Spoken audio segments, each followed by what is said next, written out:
So I want to start with a certain quote by Jung, um, where he does talk a little bit about astrology. The quote is from this book, and these are the Visions seminars by Jung, given 1930s sometime, where he talks about some dreams of an American patient and so on. So he analyzes dreams, but then every now and then he also talks about some random stuff. So let's read and see what he says here. Now astrology, this is him talking. Now astrology may be quite unknown to your conscious mind, yet to your unconscious it is very intimately known, because the fundamental ideas of astrology, the sign of the zodiac for instance, are projections onto the skies of our unconscious functioning. Of course, the constellations have nothing to do with our earthly whims. It is surely not as that famous admirer of science, particularly astronomy, believed. He said it is wonderful what the astronomers have discovered. They don't know how heavy the planets are, how can they weigh them? And they know what the chemical constituents of stars are made. But the most astonishing fact is that they even know what the names of the stars. Somehow they could ask the stars what their names were. I wonder how the constellations could influence us in such a wonderful way, not realizing that we have unconsciously projected all those facts onto them. It has nothing to do with the stars. The qualities of different months of the year, in other words, the signs of the zodiac, are really the projections of our unconscious knowledge of time and the qualities of time. It is as if there were profound knowledge in our unconscious, based merely upon unconscious experiences, and certain things originating at a certain time of the year have certain qualities. So by that empirical knowledge stored up in our unconscious, we are always more or less adjusted to the time. Right? What he's saying here is that, we look at the stars and say, I'm doing this or I have these qualities because of the stars, but he's saying that has nothing to do with the stars. Astrology is a collection of knowledge, some profound unconscious knowledge that we have projected onto the skies. Right? So like stars and their constellations just tell us about the time. That's what they mean, time. So it turns out, according to him, that things born at a certain time, things done at a certain time, they have certain qualities. And this is something that, you see in different religions. For example, in my home country, I don't know if this has something to do with Islam or this is just the Persian culture that I come from. But they say that one shouldn't travel on Tuesdays. So apparently, for reasons that are unknown to me, Tuesday is a bad time for travel. Right? Like Tuesday, that time, that date, apparently has certain qualities. And one of its qualities is that it's bad for travel. Another thing they talk about is that one shouldn't cut one's toenails and one's fingernails at the same time. So apparently, in the same day, sorry. So apparently doing these things in the same day is some bad omen or something like this. So there is all these ideas that certain things done at a certain time somehow carry the qualities of that time. Right? That's the fundamental idea of astrology, that time apparently has properties. And that's what Jung is saying. He's saying that that has nothing to do with the stars. Stars are not affecting us. Astrology is just unconscious knowledge projected onto the stars that apparently time has qualities. And that's not something you should ignore. So let's keep reading here. We have plenty of evidence that we can judge things by the time when they originated. A breeder of cats, for instance, will tell you that cats born in the spring are different from cats born in the fall. And a connoisseur of antiques will tell you that certain objects must date between 1420 and 1450, say. Anything that originated then has the quality of that time. An astrologer has merely a more detailed knowledge. He is able to tell you that a thing originated in such and such a month without any further knowledge of the qualities of the object. He might be able to tell you that you were born when the sun was in such and such a position and when your moon was in such and such a position, simply from observations of your typical qualities. This is an absolute fact. Anything that has originated at a certain moment has the qualities of that moment, and he will retain those qualities for an indefinite length of time. Hence arises a superstition that a ship built or launched at a certain moment has such and such a fate. If it is launched at an unfavorable moment, it has the unfavorable qualities of that moment. Seamen are very careful to observe the attendant circumstances when a vessel is launched to discover whether the moment is lucky or not. There are all sorts of stories about unlucky vessels, like the Titanic. Several misfortunes had befallen her before the last fatal disaster.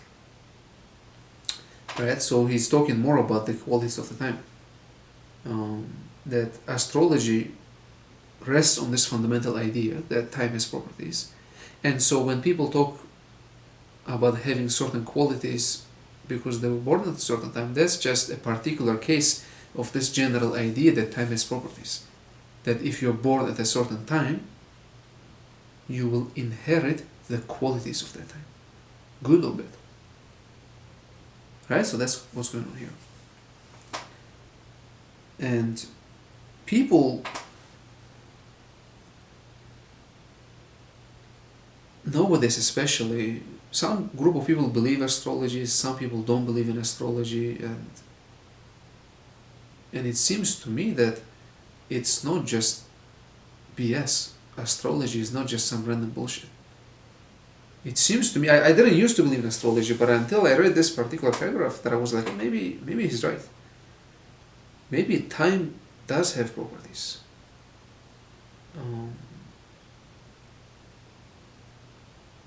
Maybe things done at a certain time do carry the qualities of that time, maybe. And so when somebody comes and tells you that they behave in such and such a way, not behave, but they are, or they have such qualities because they were born in a particular month, in the particular year, then, I mean, maybe they have a point. It doesn't mean that you should be irresponsible and you should blame, astrology for these things, but it seems clear to me that people born at different times have different qualities. That somehow you carry with yourself the features of that time at which you were born.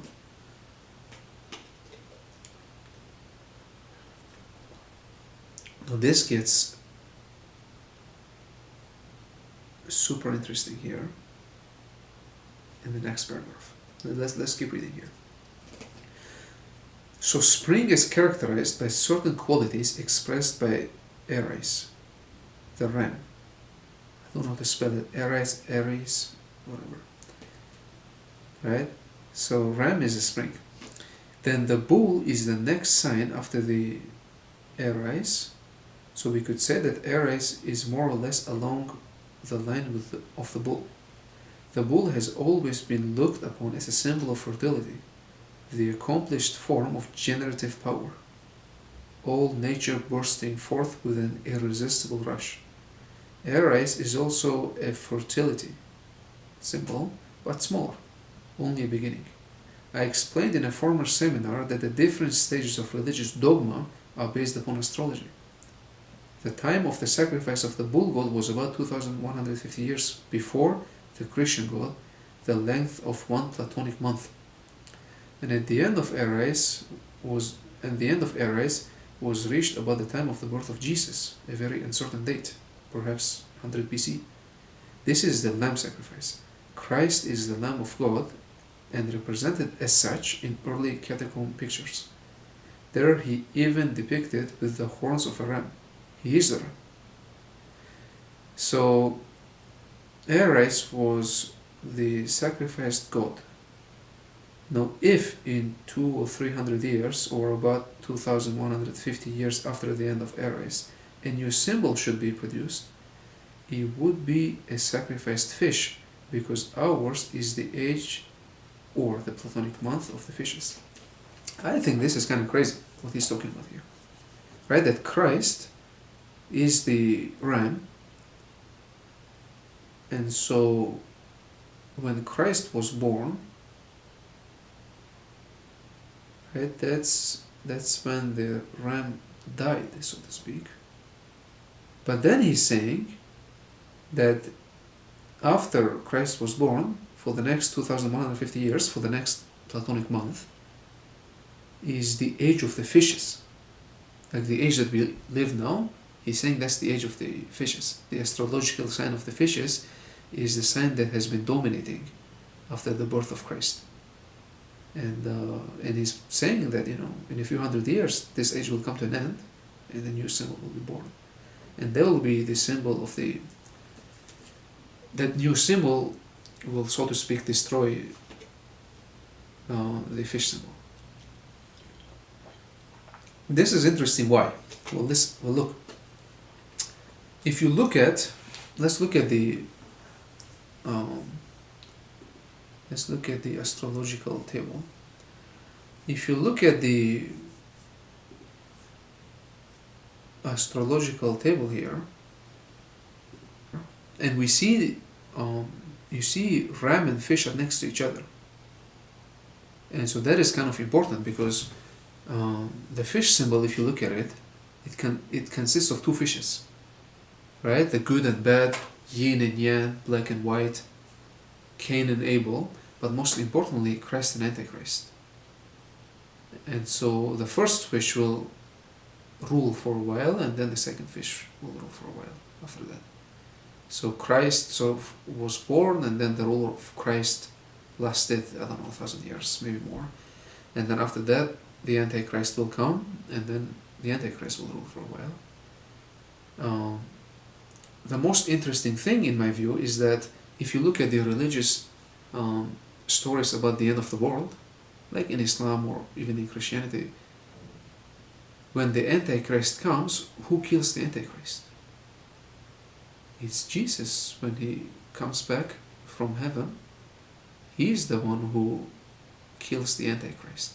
And so if you look at the astrological table here, right, the sign that comes after the sign of the fishes is the ram. So ram is what kills the fish. But that's exactly what religion has been saying, right? Like Christ, which is ram. Jesus is ram. Jesus is what kills the Antichrist. So the second fish gets killed by Christ. And so that is consistent with whatever the hell this astrological table is telling us, that, ram is what comes next, and it will kill the Antichrist, which is the second fish. And so this is a really strange idea, right? Something that I've been thinking about for a while, that this Platonic month, let's say roughly the last 2,150, 2,200 years, is the age that has been dominated by the astrological sign of the fishes, and in particular by the idea of the Christ and Antichrist. Right? So if you look at a different passage by Jung, this is kind of crazy, because what he starts talking about here are certain prophecies based on astrological data, where people predicted the arrival of Antichrist. No, look, I'll read it. 1 second. So there was a astrologist called Nostradamus. I think he was French, and he writes a letter to Henry II of France, and the letter was dated June 27, 1558. This is in 1500s. And that's exactly what he writes in the letter. I'll read it. Then the beginning of that year shall see a greater persecution against the Christian church than ever was in Africa, and it shall be in the year 1792, at which time everyone will think it a renovation of the age. I mean, this is important. Look what he's saying. He's saying that in the year 1792 there will be a persecution of the church, so to speak, and at that time and in those centuries the infernal power shall rise against the church of Jesus Christ. This shall be the second Antichrist, which shall persecute the said church and its true vicar by means of the power of temporal kings, who through their ignorance shall be seduced by tongues more sharp than any sword in the hands of a madman.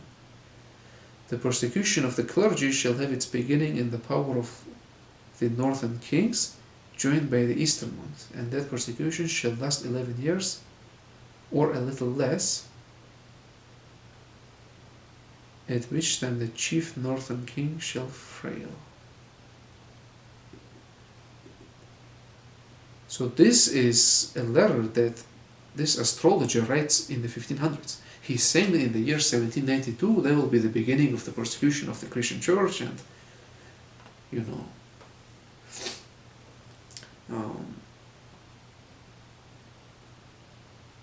right, the persecution of the clergy shall have its beginning in the power of the northern kings, joined by the eastern ones. I mean, northern kings, that's the diabolical, that's the devil, right? North indicates the devilish power. And so, if you look at what actually did happen in the year 1792, that's when the French Revolution was happening, right? The French Revolution started when? 1789, right? And it lasted 10, 11 years, something like this.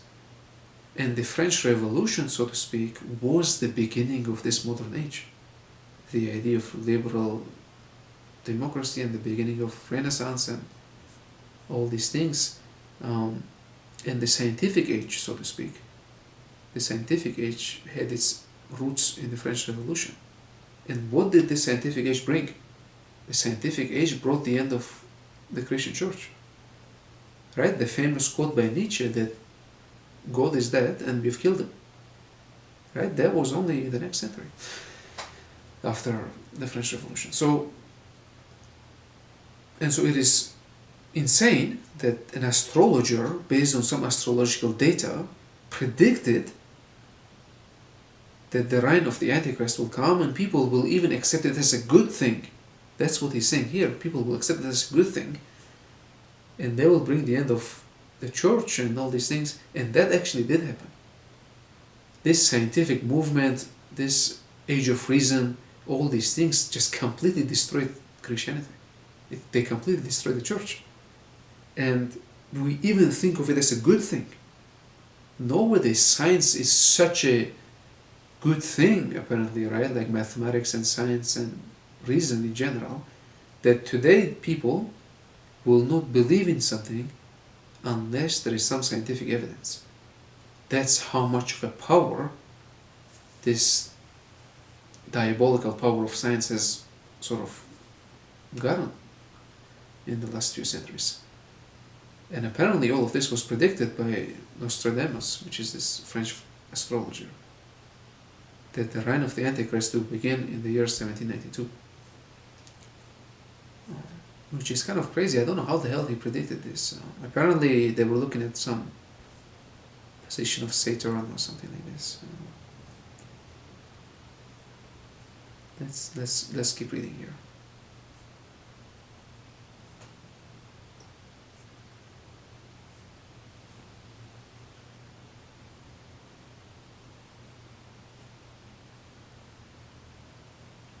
Right, let's see. We are probably right in assuming that these calculations were known to Nostradamus, who proposed 1792 as an improvement on 1789.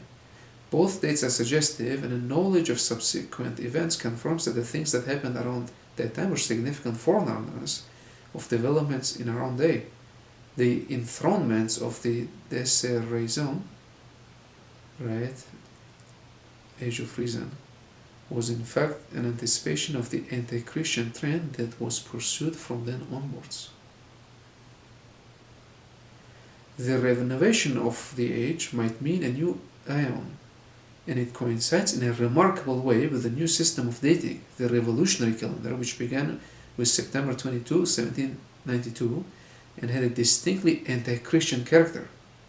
Okay?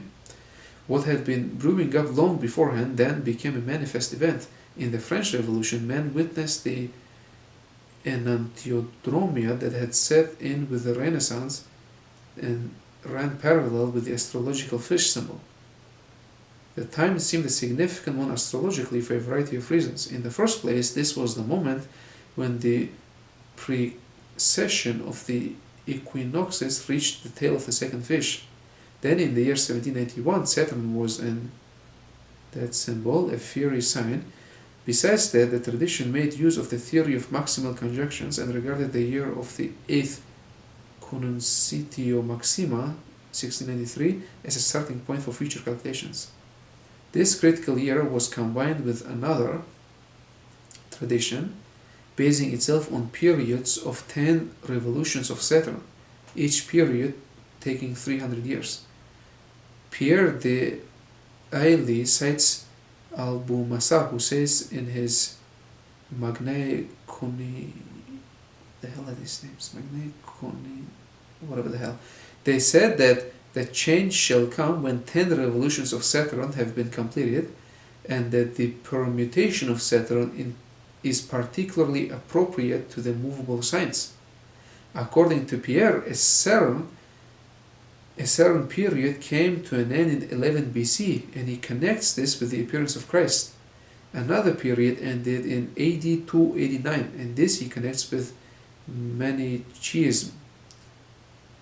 And the year 1589 foretells Islam, and in 1189 the significant reign of Pope Innocent III.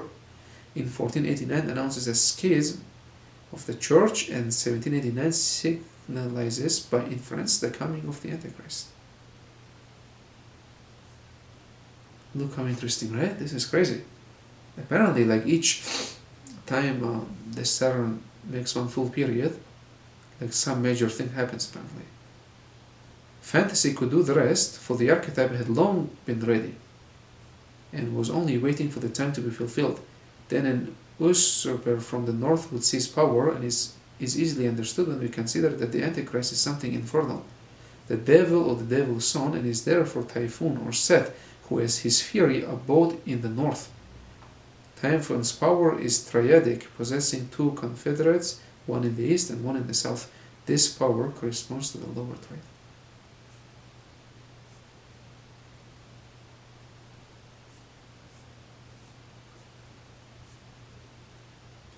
Right, so this is kind of interesting, right? What they're saying, what this guy predicted, was that this age of reason, this age of science, something that we celebrate for so much these days, the coming of the Antichrist, all of this would sort of,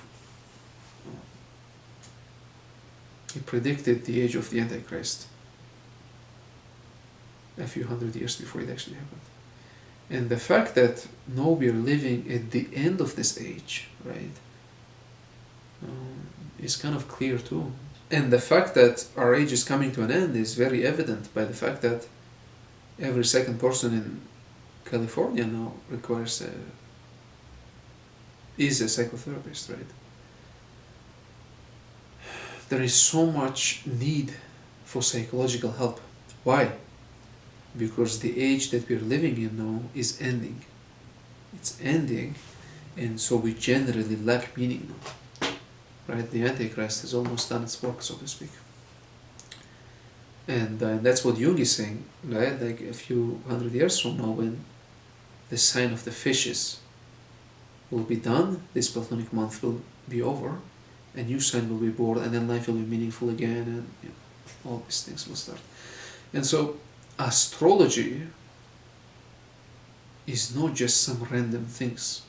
It's not just something that people use to justify. No, there is actually a lot more into it. That's all I wanted to convey today. That if one actually takes the time to study this, there is actually a lot more into astrology. Apparently, these astrological signs and months, they somehow ran parallel to the psychological and historical development of humanity, very strangely. And these prophets, like this French guy Nostradamus, right? He just looked at some position of Saturn. I don't know what the hell he was looking at, and he predicted that 1792 is an interesting time when things will change, and the Antichrist will come, and the persecution of the church will begin, and that actually happened. That's the crazy thing. He predicted this a few hundred years before that, but that actually did happen.